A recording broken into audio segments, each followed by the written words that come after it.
Okay, wano we tuli kwanjula kwa Gartley patterns, Fibonacci retracement levels zezizimba Gartley pattern oba harmonic patterns zonna. So wano nakugambye nti tujja tandika ne bullish Gartley pattern, then tulabe bearish Gartley pattern, then tudde ku patterns zino zonna zolaba wano. Nga bulijjo tutera nnyo okulaba illustration ku screen, then ne tulaba ku chart, live chart. Okay? So mpola mpola, I am here to teach you. I'm not here to waste your time and I'm not here to waste your data.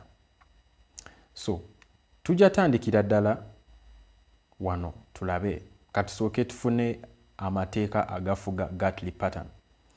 So bw'oba tunula mu nsonda wano side okufuna point B, let me say to get point B oba okufuna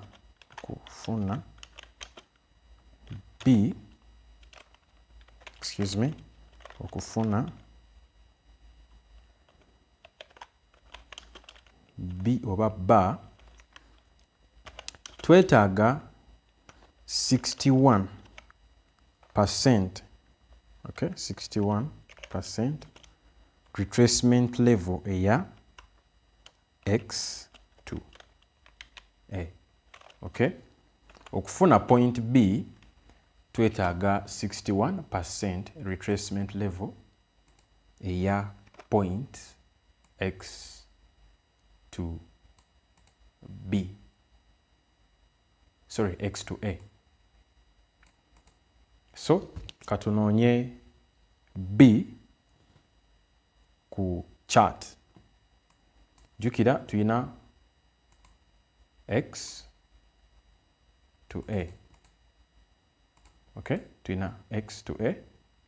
Nayo katugilabelinge ogirabe. X ebeera wansi, ejja beera wano wansi, then ejja beera A. Bullish Gartley pattern. Lwaki bullish? Because tujja kozesa pattern eno to buy oba okugula. So X to A.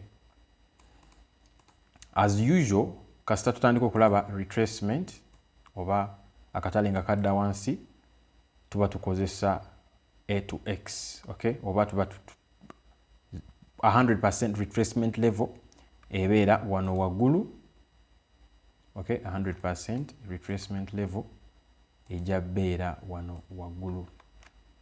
There. Wetugenda oteeka 100% retracement level. Then 0% retracement level ejja beera wano wansi. Okay? So katupime tunoonya 61% retracement level ya X to A. Okay. Fibonacci ojja kujja wano onoonye Fibonacci retracement, then 0% waggulu awo, then 100% wano wansi ku point X. So kiki kyetunoonya? Tunoonya 61% retracement level around there. Okay? Tufunye point B. Let me bring my thing. I label point B. Kyekiddako, I have to delete eyo. Neera tuddemu tu bagambe nti okufuna C, okay, okufuna C twetaaga at least 38 retracement level eya A to B. Chidamu twetaga at least 38 retracement level eya A to B, not B to A but A to B, oba 38 retracement level eya A to B, A to B. Okay, 38 replacement level eya A to B, not B to A, naye A to B. So tujja pima nga tuva nera waggulu from point A to point B, tunoonya ki 38 retracement level, which is here. Tegedde bulungi? It is here. Tujja leeta line yaffe 38% retracement level yeyo. Fibonacci tugijeewo. Tuba tunoonya ki? Point C. Okay? Yiyo tufunye point C. Then okufuna point D. Okay? Okufuna point D twetaaga 78, okay, % retracement level eya X to A. Okay? Twetaaga 78% retracement level eya X to A. We need 78% retracement level eya X to A. Okay? 78% retracement level eya X to A.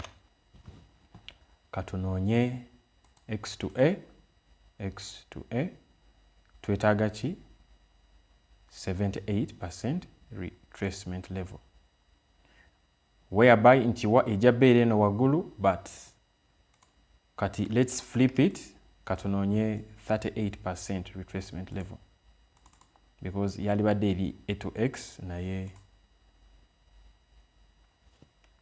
katunoonye 38% retracement level. Sorry. Eya X to A. Okay? Simple. X to A. Tujja noonya 38% retracement level. Awo tufuna D. Okay? Point D eri around here. 38% retracement level. Now, ky'olina okumanya kiri nti teyina kusuuka wano. Okay? Eyinza okubeera muno naye nga teyina kusuuka wa? Teyina kubeera waggulu w'eno line. No, it has to be at least one. The same thing applies to this. So, sagala kwogera bingi, explanation zona, put your questions, more comments once. I will reply you. Pola mpola. So, tumaze ofuna point D. Point D. Ow. That is point D. Point D means entry. Okay? Kiba kitegeeza nti ogenda gula.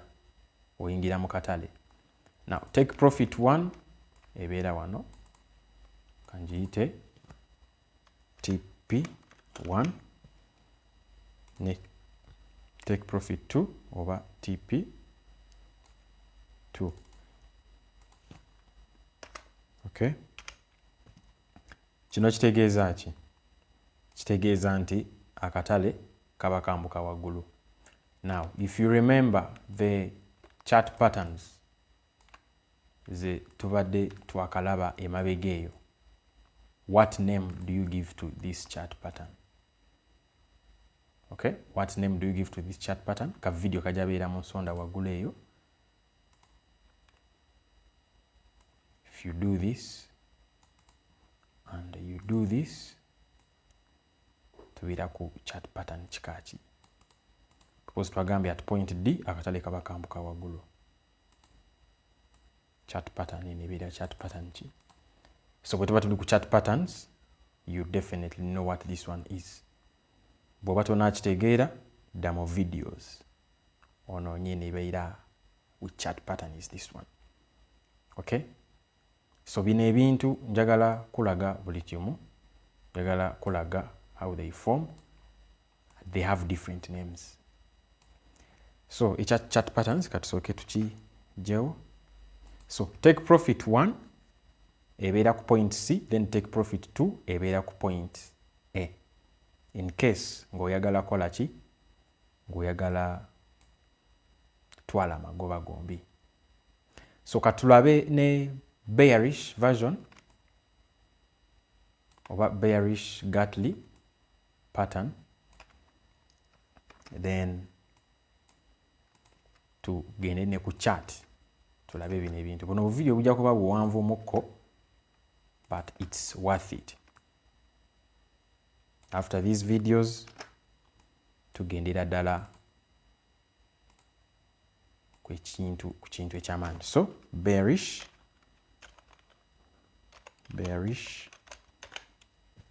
Gartley pattern, bearish Gartley pattern. Okay, as usual twagambye okufuna point A, okufuna point B. Kati this time akatale kakirira wansi. Okay, this time akatale kakirira wansi, tekambuka waggulu. Okay, tunoonya engeri gye tutundamu. That's why we are calling it a bearish one. So okufuna point B twetaaga 61% retracement level eya X to A. So katale kakirira wansi. Which one is our point X? X and A. So let's label them. To be the board, you need these things. X is there, then A, 81. So okufuna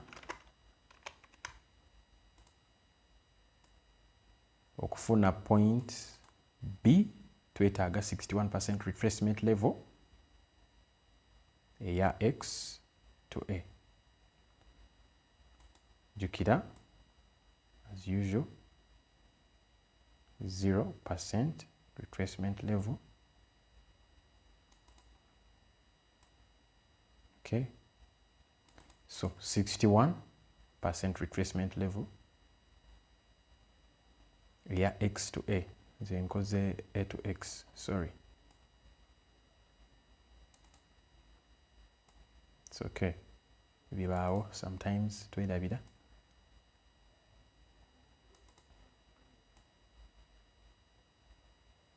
If you want to get the concept mabega, you can speed the video because byebimu. So twetaaga 61% retracement level, which is around here. 61% retracement level. Yeyo. Okay. So okufuna point B twetaaga 38% retracement level. Sorry, okufuna point C. Point C twetaaga 38% retracement level eya A to B. Okay, so this is B, not C. So A to B twetaaga 38% retracement level.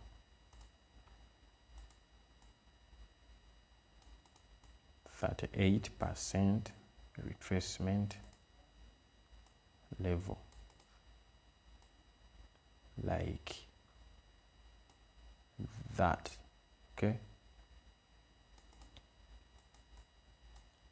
38% yino wano. Okay, njagala tugezeko tubeere a bit faster.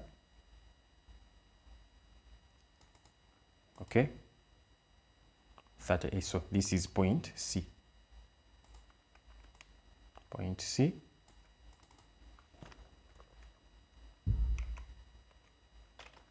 Eriawo. Then okufuna point D twetaaga 38% retracement level eya X to A oba eya A to X. Okay, so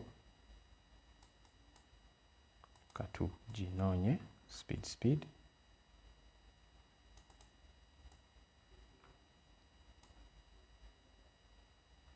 D'accord.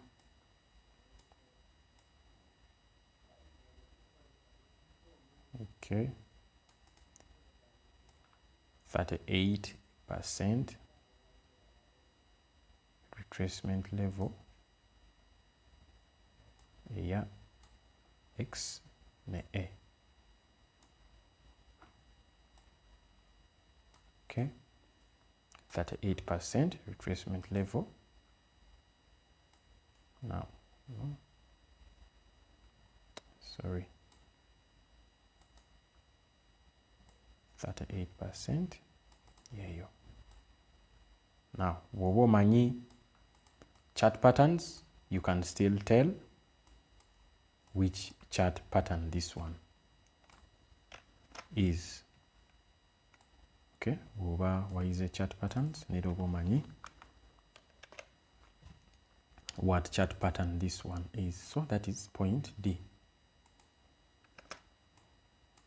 Point D, take profit 1, wano, ne take profit 2 here. Oba oyagadde okutrading emirundi ebiri oba. So that is take profit 1, take profit 2.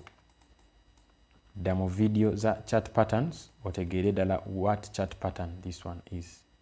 Okay, osobola okujjukira kankuteerewo just ku trend line olabe bulungi. Then